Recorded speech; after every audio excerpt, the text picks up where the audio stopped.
Online video में आप सभी का स्वागत है। आज हम लोग जिस टॉपिक पर आपके सामने आए हैं उस टॉपिक का नाम है विद्युत सेल। सबसे पहले जानिए सेल होता क्या है। सेल एक प्रकार का जो होता है एक प्रकार का युक्ति है या एक प्रकार का टेक्निक है जिसके द्वारा किसी भी ऊर्जा को हम विद्युत ऊर्जा में बदल देते हैं। किसी भी ऊर्जा को हम लोग विद्युत ऊर्जा में बदलने का काम करते हैं। तो सेल ज़्यादातर जो हमने बनाया वो 4 तरह के सेल हमने बनाए। रासायनिक सेल, फोटो सेल, सौर सेल और ताप युग्म सेल। ध्यान समझिएगा, कितने सेल बनाया? रासायनिक सेल, फोटो सेल, सौर सेल और ताप युग्म सेल। ठीक है बेटा। अब हम बात करें तो रासायनिक सेल क्या है, नाम से ही बोल रहे हैं। रासायनिक सेल का मतलब जो क्या करे रसायन को, मतलब रासायनिक ऊर्जा को, ध्यान समझिएगा, जो रासायनिक ऊर्जा को किस में बदल दें, जो रासायनिक ऊर्जा को विद्युत ऊर्जा में बदल दें। फोटो सेल कौन सा सेल?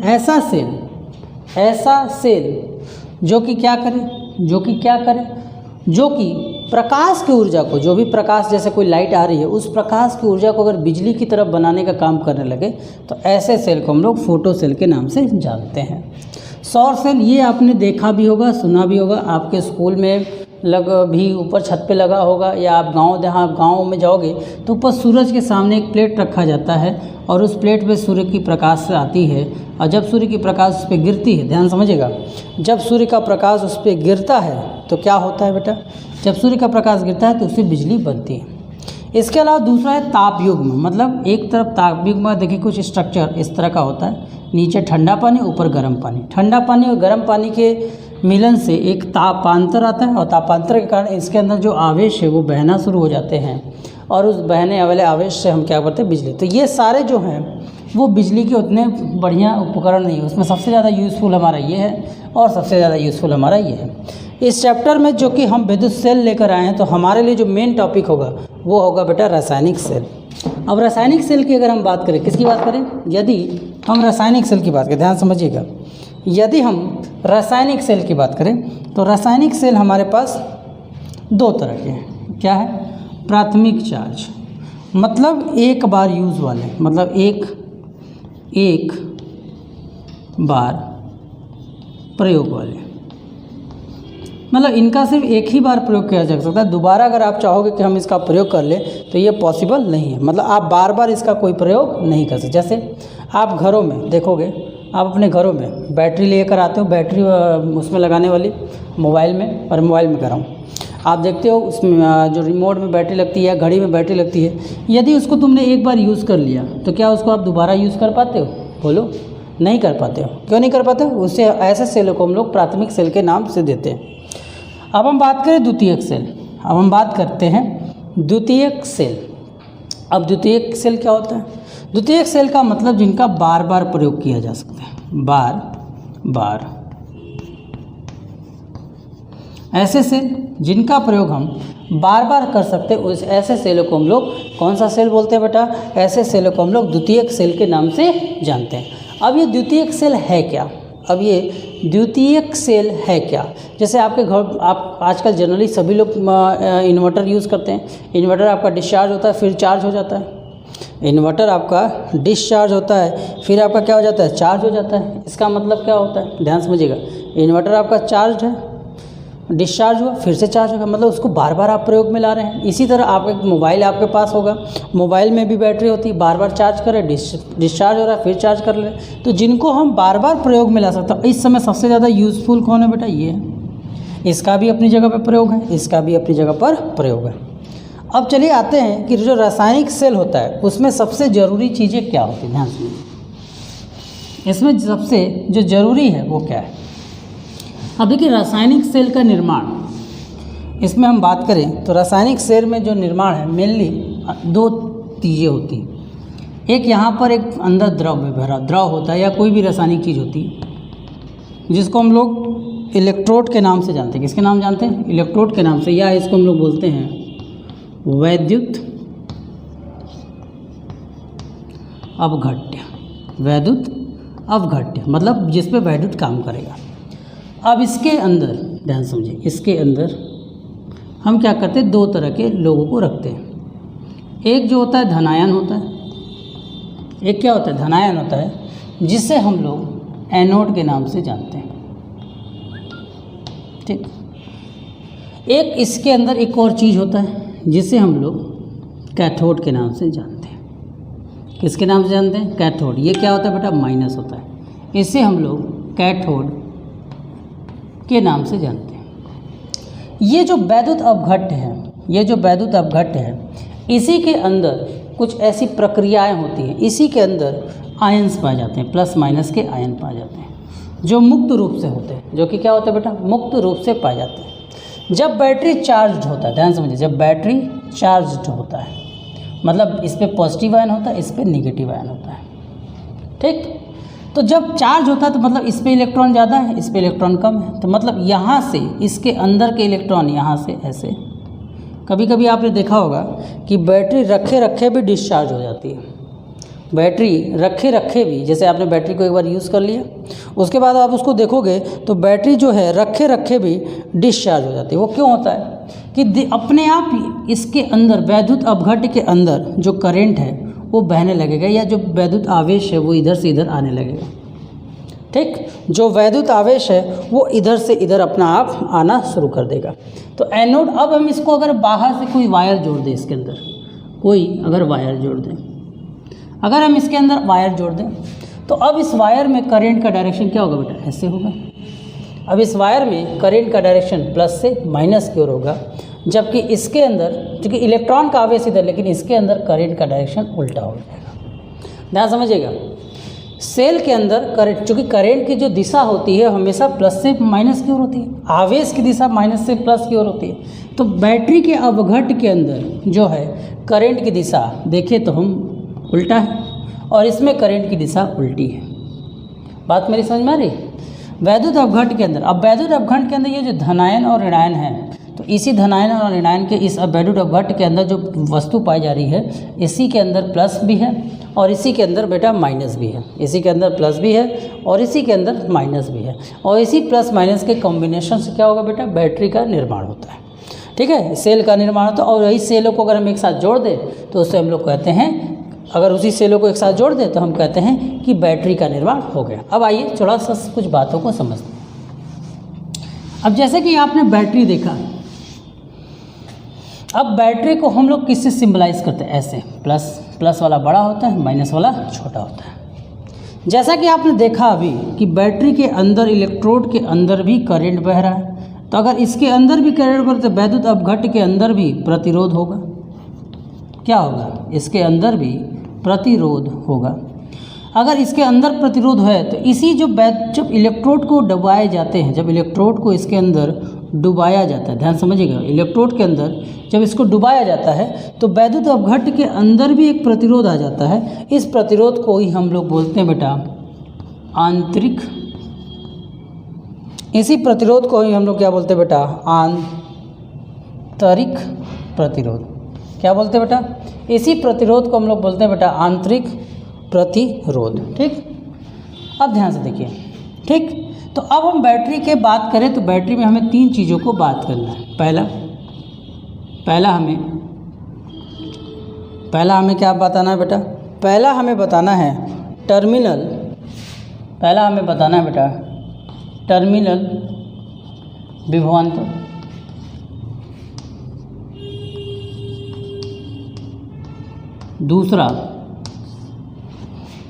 दूसरा हमें बताना है, पहला हमें हो गया, दूसरा विद्युत वाहक बल, तीसरा हमें जानना है आंतरिक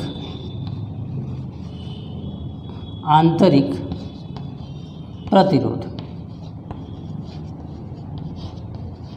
ठीक, आंतरिक प्रतिरोध। इन टॉपिकों को जब तक हम लोग नहीं जानेंगे तब तक हम सेल की किसी भी चीज़ को नहीं जान सकते। अब देखिए ध्यान से, जैसा कि हमने आपको बताया बेटा, यहाँ पर एक बैटरी है, यहाँ पर एक क्या है, बैटरी है। इस बैटरी के अंदर ध्यान समझो, इस बैटरी को थोड़ा सा हम बड़ा बनाते हैं ताकि आपको समझाएं। इस बैटरी को हमने लिया और इस बैटरी का एक हिस्सा एनोड है और एक हिस्सा कैथोड है। इस बैटरी के अंदर जो वैद्युत अवघट्य भरे हुए हैं, ध्यान समझिए, इस बैटरी के अंदर जो वैद्युत अवघट्य बने हुए हैं, कौन से बने हुए हैं? इस बैटरी के अंदर जो वैद्युत अवघट्य बने हुए हैं, ध्यान समझिएगा, इस बैटरी के अंदर जो वैद्युत अवघट्य बने हुए हैं, तो इसके कारण इसका एक आंतरिक प्रतिरोध आएगा। तो इस आंतरिक प्रतिरोध को हम अंदर न दिखाकर बाहर दिखा देते हैं, अंदर न दिखाकर हम लोग बाहर दिखाते हैं। दरअसल जब हम बैटरी की बात करेंगे, जिस सेल की बात करेंगे, तो हम इस सेल को ऐसे दिखाते हैं, ठीक। तो इसके अंदर एक आंतरिक प्रतिरोध होगा। और ये जो आप देख रहे हो प्लस, ये आपका टर्मिनल है, मतलब हम 2 मिनट के लिए देखिए, हम आंतरिक प्रतिरोध को अंदर बना देते हैं, ठीक। और ये यहाँ से यहाँ तक एक प्रतिरोध होगा बाहर की ओर, यहाँ से यहाँ एक अंदर की तरफ प्रतिरोध होगा, जिसे हम लोग बोलेंगे बाहर की ओर। मतलब विभवांतर के धनायन तथा ऋणायन प्लेट, धनायन तथा ऋणायन प्लेट के बीच में जो विभवांतर काम कर रहा है, जो विभवांतर काम कर रहा है, ध्यान समझिएगा, ऋणायन धनायन और ऋणायन के बीच में जो विभवांतर हमारा काम करता है, उस विभवांतर को हम लोग टर्मिनल विभवांतर कहते हैं। अब देखिए विद्युत वाहक बल, ध्यान समझिए, विद्युत वाहक बल को आप एक तरह से विभवांतर की श्रेणी में ले लीजिए। विद्युत वाहक बल का मतलब होता है, विद्युत वाहक बल का मतलब क्या होता है बेटा? आंतरिक जो करंट विद्युत बह रहा है, जो आंतरिक विद्युत बह रहा है, और जो बाहर आपका बह रहा है, इन दोनों का योग के बराबर होता है। मतलब बैटरी के द्वारा संपूर्ण कार्य, बैटरी के द्वारा जो संपूर्ण कार्य हो रहा है, या जो संपूर्ण जो ताकत लग रहा है, जिससे करंट बह रहा है, जिससे करंट बह रहा है, इसे हम लोग क्या बोलते हैं बेटा? जिसके कारण हम कह सकते हैं कि करंट बह रहा है, जिसे हम लोग क्या बोलते हैं बेटा? आंतरिक। इसे हम लोग विद्युत वाहक बल बोलते हैं। क्या बोलते हैं बेटा? इसे हम लोग विद्युत वाहक बल के नाम से जानते हैं। अब देखिए ध्यान से, इसी को हम लोग विद्युत वाहक बल के नाम से जानते हैं, और अंदर की तरफ जो प्रतिरोध होता है उसे हम लोग आंतरिक प्रतिरोध के नाम से जानते हैं। इसको लिखा कैसे जाता है, ध्यान समझिए। अब इस फिगर को बनाया कैसे जाता है? इस फिगर को बनाने का तरीका क्या है? पहले इस फिगर को देखो, बैटरी जब भी हम बनाएंगे, ऐसे सेल हम ऐसे बनाएंगे, और यहाँ पर हम एक आर दिखाएंगे, स्मॉल आर, जिसको हम लोग बोलते हैं बेटा आंतरिक प्रतिरोध। इस बैटरी का मान लीजिए ईएमएफ मतलब विद्युत वाहक बल ई है, और इसके टर्मिनल वेलोसिटी को मान लीजिए हमारा क्या बेटा? इसका जो टर्मिनल वेलोसिटी, ध्यान समझिएगा हम क्या करें, इसका जो टर्मिनल इसके ऊपर जो लगने वाला प्रतिरोध है, मान लीजिए वो आर काम कर रहा है, तो इसके लिए जो टर्मिनल वेलोसिटी है वो वी है। ये ई ही वो ताकत है, और इसमें से करंट आपका निकल रहा है ऐसे बाहर की ओर। और हम बैटरी को इतना जो सेल होता है, इतने हिस्से को हम लोग सेल कहते हैं, इतने हिस्से को हम लोग क्या कहते हैं बेटा? सेल के नाम से जानते हैं। ध्यान समझिए, इतने हिस्से को हम लोग क्या कहते हैं बेटा? सेल के नाम से जानते हैं। अब थोड़ा सा अगर आप ध्यान देंगे, अब आप थोड़ा सा ध्यान देंगे, तो यही वो ई है जिसके कारण ये दोनों ताकतें इस पर आ रही हैं। तो इस छोटे से पार्ट पर अगर करंट आ रहा है, तो इसका विभवांतर क्या होगा? इसका विभवांतर क्या होगा, ये आप हमें बताइए। तो इसका अगर हम विभवांतर निकालें, सिर्फ इतने पार्ट का विभवांतर के लिए, मतलब इस पर जो लगने वाला वी होगा वो क्या होगा बेटा? आई आर होगा। इसका जो विभवांतर होगा वो क्या होगा बेटा? I R. आपने ओम के लॉ से पढ़ा है, V is equal to I R, पढ़ा ही है, ठीक। और इसका जो विभवांतर वी, तो हम पहले से भी लिखे हैं, तो वी की वैल्यू इसके लिए आई आर हो गया, और इसके लिए भी मान लो क्या होगा बेटा? इसके लिए भी अगर हम देखें तो ये तो आई आर ही होगा। इसका मतलब जो ई का मान है वो किस पर निर्भर है? इसका मतलब जो ई का मान है वो दो लोगों पर, ई का जो बैटरी का जो मेन पावर है, जो वैद्युत वाहक बल है, वो दो लोगों से काम कर रहा है। पहला तो आंतरिक प्रतिरोध के प्रति भी काम कर रहा है, और दूसरा बाह्य परिपथ पे भी काम कर रहा है। मतलब इसका जो ई होगा वो क्या होगा बेटा? I small R plus I capital R के बराबर होगा। कैपिटल आर हमारा क्या बेटा? टर्मिनल विभवांतर है। कैपिटल आर क्या है बेटा, कैपिटल आई और आर, कैपिटल आर के साथ जो कॉम्बिनेशन है वो क्या बेटा, टर्मिनल वेलोसिटी। तो हम यहाँ से ई की वैल्यू को लिख सकते हैं। तब यहाँ से हम ई की वैल्यू को क्या लिख सकते हैं बेटा, यहाँ से हम ई की वैल्यू को लिख सकते हैं v प्लस आई आर। अब यहाँ से जब हम v की वैल्यू को निकालें, सॉरी स्मॉल आर रहेगा, यहाँ से जब हम इसको इधर भेज देंगे तो हमारा जो टर्मिनल वेलोसिटी आएगा v की वैल्यू क्या आएगी, वो आएगा e माइनस आई आर। ठीक, क्या आएगा बेटा, e माइनस आई आर। ये तब होगा, ये फॉर्मूला तब काम करेगा बेटा, ये फॉर्मूला तब काम करेगा जब हम बैटरी को डिस्चार्ज करेंगे, मतलब निरावेश करेंगे। क्या बोलेंगे, निरावेश करेंगे, मतलब हम बैटरी का प्रयोग करेंगे। मतलब क्या करेंगे बेटा, प्रयोग। यदि हम बैटरी का उपयोग कर रहे हैं तो उस समय जो विभवांतर होगा वो क्या होगा बेटा, उस समय जो विभवांतर होगा E और उसके आंतरिक विभवांतर के माइनस के बराबर होगा। इसीलिए याद रखिए कि बैटरी अगर 12 वोल्ट लिखा होता है, ध्यान समझिए, 12 वोल्ट की अगर बैटरी होती है तो हम 12 वोल्ट पूरा यूज़ नहीं कर पाते। जब बैटरी डिस्चार्ज भी होता है तो अगर आप उसको वोल्ट मीटर से नापोगे तो उसका 6 वोल्ट या 2-3 वोल्ट आपको ज़रूर दिखाएगा, क्योंकि ये कुछ जो बैटरी बल है वो ये होता है। तो सबसे पहले ये जो बैटरी ई है, सबसे पहले ये जो बैटरी ई है, पहले तो वो आंतरिक प्रतिरोध से लड़ाई करता है, मतलब आंतरिक प्रतिरोध से लड़ने के बाद बाहर निकलता है। तो मतलब अगर ई मान लो कि अगर बैटरी के पास 10 रुपया है, 10 रुपये की ताकत है, तो 2 रुपया तो उसका आंतरिक प्रतिरोध हो गया, 2 रुपया तो उसका क्या हो गया बेटा, आंतरिक प्रतिरोध हो गया। तो बाहर में कितना मिला, 8। तो विभवांतर जो है हमेशा बैटरी के विद्युत वाहक बल से हमेशा कम होता है। ठीक, समझ में आया। चलिए इसे फटाफट नोट मारिए, इसे आप फटाफट नोट कर लीजिए। तो अगर हमें यहाँ से करंट निकालना है, मान लीजिए अगर हमको निकालना है कि बैटरी में बहने वाला करंट कितना है, तो इसी फार्मूले से देखिए, इसी फार्मूले से अगर हम करंट की वैल्यू को निकालें तो हम ई को इधर, अगर इस फार्मूले से नहीं, यहाँ से देखिए, यहाँ से देखिए, अगर यहीं से हमें करंट निकालना है तो ई माइनस भी क्या हो जाएगा बेटा, आई आर, और यहाँ से आर नीचे आ जाएगा तो ई माइनस भी बाई कैपिटल आई। यहाँ से हम आंतरिक प्रतिरोध का मान निकाल सकते हैं। मतलब आंतरिक प्रतिरोध निकालने के लिए हमें क्या करना है, जो भी हमारे पास वैल्यू हो, जो भी हमारे पास वैल्यू हो, या एक और तरीका, इतना दिमाग क्यों लगा रहे हैं। अब देखिए यहाँ एक तरीका ये है, यहाँ से आइए, यहाँ से आइए, यहाँ पे ई है और यहाँ से हम आई को कॉमन ले लें तो ब्रैकेट में क्या बच जाएगा हमारे पास, आर प्लस कैपिटल आर। तो अगर हमें आई का मान निकालना है तो ई अपॉन क्या हो जाएगा बेटा, ई अपॉन क्या हो जाएगा बेटा, small R plus capital R हो जाएगा। यहाँ से हमें आई की मान मिल जाएगी। जैसे समझिए, अगर हम कहें किसी बैटरी का आंतरिक विद्युत वाहक बल 10, ठीक, आंतरिक प्रतिरोध, ध्यान से, आंतरिक प्रतिरोध 2 ओम और बाहर में लगा हुआ प्रतिरोध यदि 3 ओम हो तो बताइए कि इसमें बहने वाली धारा का मान कितना होगा। तो सिंपल सा आई का मान आपने बोला, आंतरिक ई का मान 10 बटे में आर प्लस आर, मतलब 2 + 3 सीधे 5 कर दे, आई का मान आपका हो जाएगा बेटा 2 एम्पियर। सिंपली आप समझिए कि ये जो ई है, आप सिंपली समझिए V = IR फार्मूले की तरह इसको एज्यूम कीजिए। तो जहाँ पे total R R plus R और ई आपका विभवांतर है। ठीक है, समझ में आया। तो ये तब होगा जब आपके साथ निरावेशन होगा।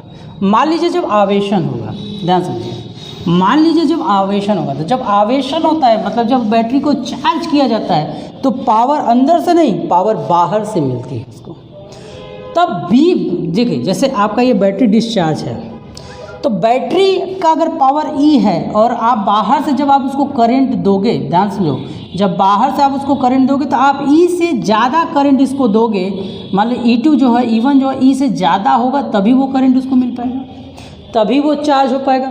मतलब बाहर वाला भी इस बार पावरफुल होगा और अंदर वाला ई क्या होगा बेटा, कमज़ोर होगा। मतलब इस बार हम कह सकते हैं जो V की वैल्यू होगी वो क्या होगी, वो E + IR होगी।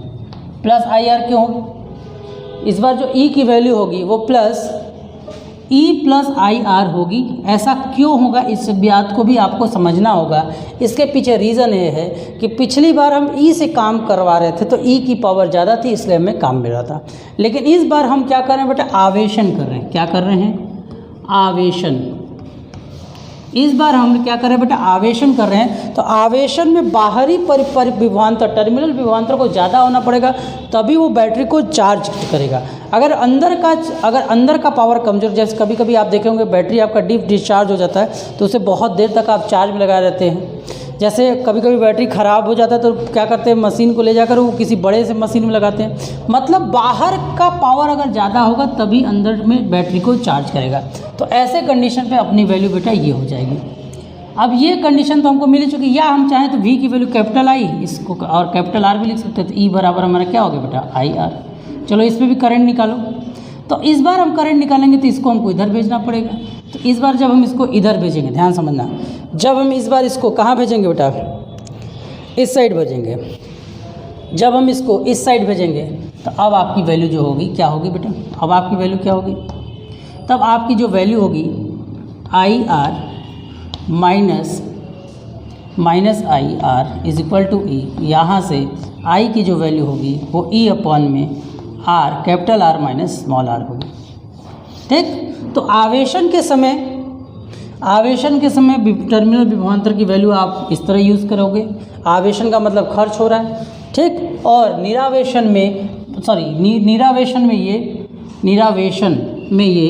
और आवेशन में आप ये प्रयोग करोगे। ठीक है, तो ये था हमारा बैटरी का प्रयोग, सेल। अब सेल के बाद हम बात करते हैं बैटरी की। तो अगले टॉपिक में हम लोग बैटरी को डिस्कस करेंगे और बैटरी क्या होती है, सब सारी चीज़ों को बताएंगे। बस छोटे से लैंग्वेज में समझिए कि बैटरी होती क्या है। तो बस छोटे से पार्ट में अगर आपको समझना है कि बैटरी क्या होती है तो बस छोटे से पार्ट में समझिए कि बैटरी एक प्रकार का टेक्निक है। ध्यान समझिए, छोटे से पार्ट में समझिए कि बैटरी एक प्रकार का टेक्निक है। बैटरी एक प्रकार का टेक्निक है जिसके थ्रू आउट बैटरी एक प्रकार का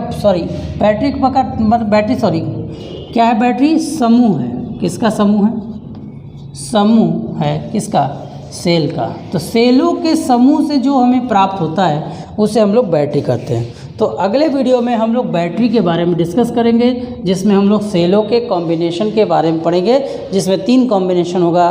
कौन कौन सा, श्रेणी, समांतर और मिश्रित। धन्यवाद, इसे नोट कर लें।